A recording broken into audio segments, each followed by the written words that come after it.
Jika ada yang bertanya, lantas apa tips atau bagaimana cara agar kita mudah ikhlas dan menghilangkan riya dari hati kita?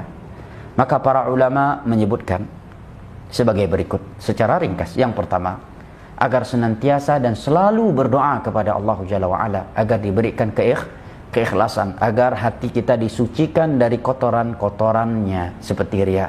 Seperti doa Nabi SAW, Allahumma ati nafsi taqwaha wa zakkiha anta khairu man zakkaha anta waliyuha wa maulaha. Ya Allah, berikanlah ketakwaan yang sesungguhnya di dalam hatiku, bersihkanlah hatiku dari kotoran-kotoran, sesungguhnya Engkau adalah Maha yang membersihkan hati. Allahumma muqallibal qulub tsabbit qalbi ala dinik. Memohon perlindungan kepada Allah dari syirik. Doa secara umum. Yang kedua, hendaknya ia mengingat bahwa ibadah yang terjadi riya di dalamnya akan lenyap, akan sia-sia, tidak bernilai sedikit pun di sisi Allah. Yang ketiga, hendaknya dia mengingat bahwa apabila dia mati dalam keadaan belum bertobat dari riya, dia akan menjadi orang yang pertama kali diseret dengan wajahnya ke tanah, kemudian dilemparkan ke dalam neraka pada hari kiamat kelak. Yang keempat, hendaknya ia selalu melihat hakikat dunia yang karenanya ia riya. Demikian disebutkan oleh para ulama.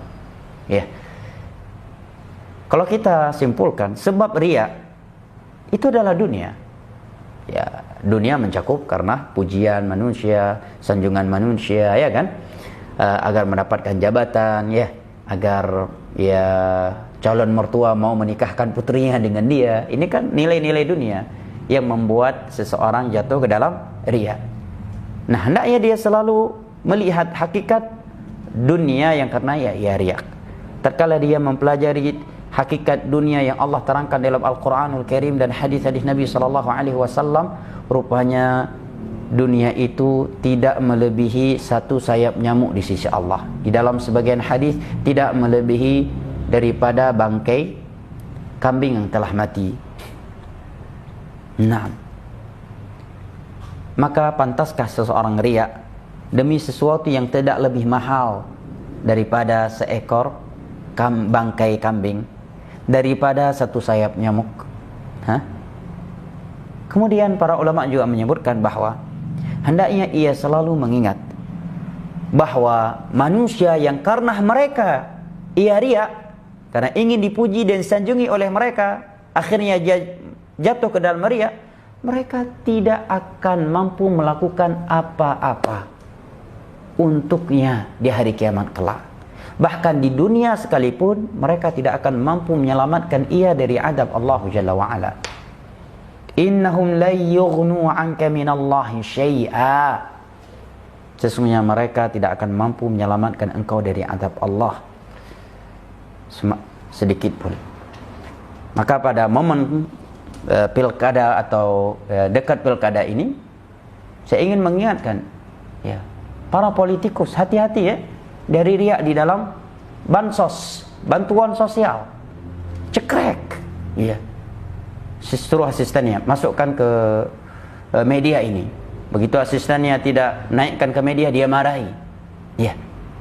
Udah bantuan sosialnya dibangun di atas riya, dan bantuannya pun bukan dari saku dia, tapi hasil jangkrik. Bantuannya riya, dan itu pun dari hasil jangkrik, bukan dari uang pribadinya. Subhanallah, kotoran di atas kotoran. Sedekah yang ia lakukan tidak bernilai di sisi Allah, akan menjadi debu yang berterbangan. Yang kedua, dia akan menjadi orang yang pertama kali diseret dengan wajahnya ke tanah, kemudian dilemparkan ke dalam neraka. Kemudian para ulama sebutkan dia memiliki sifat Yahudi. Apa sifat Yahudi? Wa yuhibbuna an yuhmadu bima lam yaf'alu. Orang-orang Yahudi, ulama-ulama Yahudi dan Nasara senang dipuji atas suatu kebaikan yang sebenarnya mereka tidak melakukannya. Jelas jemaah?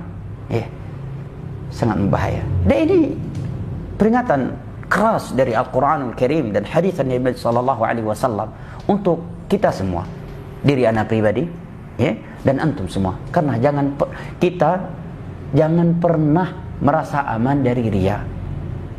Kapan kita mulai merasa aman dari riya? Maka di saat itulah syaitan akan menjerumuskan kita ke dalam riya. Seorang mukmin itu tidak akan pernah meremehkan riya, ya, dan tidak akan pernah beranggapan ikhlas itu mudah. Nah, ini beberapa tips yang disebutkan oleh para ulama agar kita mudah ikhlas dan agar kita mudah meninggalkan riya. Secara ringkas,